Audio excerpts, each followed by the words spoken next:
Word came down earlier today. The NCAA has denied Mississippi quarterback Trinidad Chambliss' 6-year waiver. So that means, in all likelihood, he's going to enter the NFL draft. The school's been informed that that waiver is not going to be granted. This is somebody who is under the radar.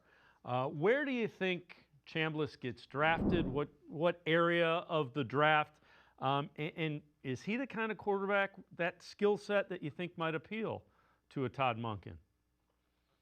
So the one thing I'll throw in on this is that the battle is not completely over yet. This was, kind of an expected decision from the NCAA. But a week from today, Chambliss, just like Joey Aguilar from Tennessee, is going to take this to a state court in Mississippi and see if he can get a temporary restraining order and an injunction. He is still going to try to play college football next season. If he ends up being forced to go into this draft, I think he's a solid day 2 prospect. I think a guy you could really consider in the second round. A little bit undersized, probably an average to a slightly above average arm, but really good mobility, outstanding intangibles, great poise. His accuracy down the field is really good. He's got a nice compact delivery. So I do think, look, at this point, Todd Monken throughout his career has coached a lot of different types of quarterbacks. I don't think there's anybody that would be off limits for his offense. With Chambliss, it's somebody you would want to really develop your offense, center it around his dual threat abilities, right? He kind of got loosely that same style that Russell Wilson used to in his prime, where he's a downfield passer, but also a really good runner. I think he'd be a good fit in a lot of different offenses. But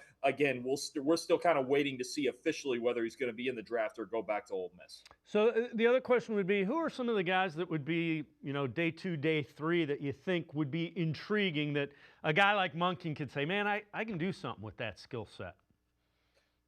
I think a few guys that jump out. LSU's Garrett Nussmeier is probably next on the list after Trinidad Chambliss. I think he's probably somewhere around a 3rd-round pick. Look, he's a cerebral guy. His dad's the offensive coordinator for the Saints, been a long-time coach, and he really didn't have the season he wanted to in 2025 due to injury. But if you surround him with the right pieces, I think he could be still a decent NFL quarterback. Cade Klubnik from Clemson needs a little bit of development. His footwork's a little bit of a project. And then, of course, Drew Aller, a guy from Penn State that we've talked about a lot, really a project, a guy that I would like to see sit early in his career, but he's got an absolute hose of an arm, right? So if you can develop his footwork and his ball placement a little bit, there's some potential. I think he's an early day 3 type guy, and if you can sit him behind a veteran, he would really benefit from it.